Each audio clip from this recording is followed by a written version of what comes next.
अस्सलाम वालेकुम। The way I cook में आज पालक और मेथी के क्रिस्पी पकौड़े बन रहे हैं। पालक और मेथी के क्रिस्पी पकौड़े बनाने के लिए मैंने यहाँ पर 2 कप पालक ली है। एक प्याज को मैंने चॉप कर लिया था। इस तरह अदरक का 1 इंच का टुकड़ा है और 2 लहसुन के जवे लिए हैं। कुटी मिर्च 1 चाय का चम्मच,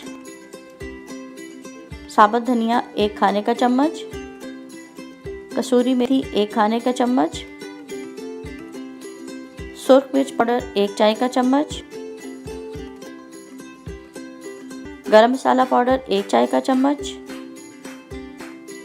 अजवाइन 1/4 चाय का चम्मच, नमक 1 खाने का चम्मच और बेसन 1 कप लिया है। सबसे पहले छलनी से बेसन को छान लेना है। इस तरह छान लेने से तमाम गुठलियाँ ख़त्म हो जाती हैं और बेसन आसानी से घुल जाता है। बैटर में गुठलियाँ नहीं बनती हैं। छलनी में जो गुठलियाँ आएंगी उनको हम इस तरह से चम्मच से प्रेस करते हुए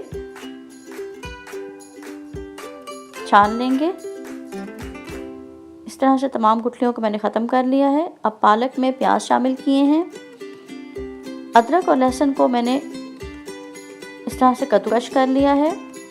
कद्दूकस करते हुए एहतियात करें ताकि उंगली ना कटे। अगर आप इस तरह से नहीं कर सकते हैं तो आधा चाय का चम्मच अदरक लहसुन का पेस्ट डाल लें, और अगर वो भी नहीं डालना है तो फिर अदरक और लहसुन का पाउडर भी शामिल किया जा सकता है। इस तरह से दोनों चीज़ों को कद्दूकस कर लें, इससे फ्लेवर बहुत अच्छा आता है।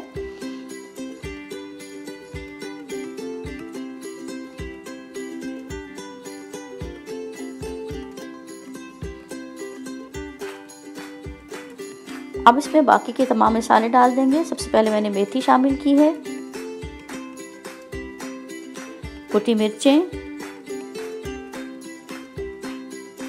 नमक, सुर्ख मिर्च, साबुत धनिया।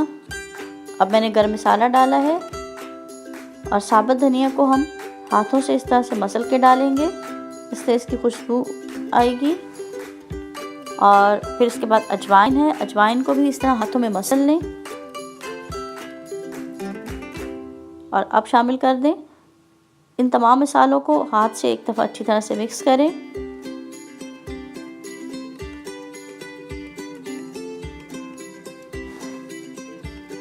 अब इसमें तमाम बेसन शामिल कर देंगे। बेसन डाल के एक दफ़ा से फिर अच्छी तरह से मिक्स कर लें। आप चाहें तो इसकी मिक्सिंग चम्मच से भी कर सकते हैं, लेकिन पकौड़ों को इस तरह से मिक्स करने से बैटर बहुत अच्छा बनता है। अब हम इसमें पानी डालेंगे, लेकिन पानी बहुत एहतियात से डालना है।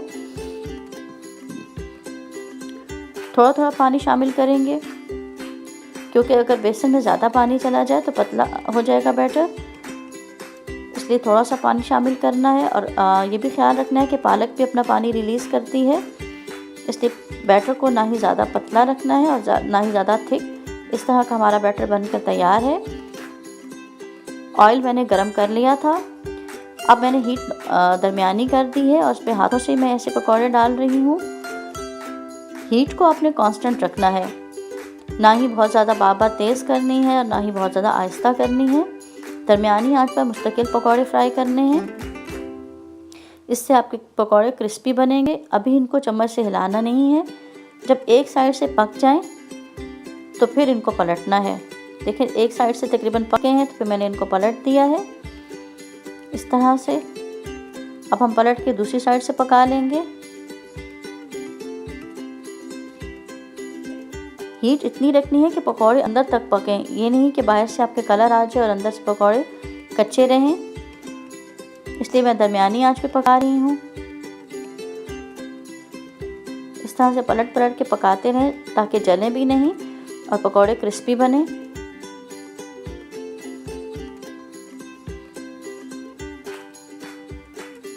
पकौड़े बनकर तैयार है। अब हम इनको छलनी में निकाल लेंगे। इस तरह से मैंने तमाम पकौड़े बनाकर तैयार कर लिए हैं। ये रमज़ान की एक बहुत अच्छी रेसिपी है। आप भी इस रेसिपी को ज़रूर ट्राई कीजिएगा और एंजॉय कीजिएगा और दुआओं में याद रखिएगा। इस तरह से देखिए मैं तमाम पकौड़े बनाती जा रही हूँ।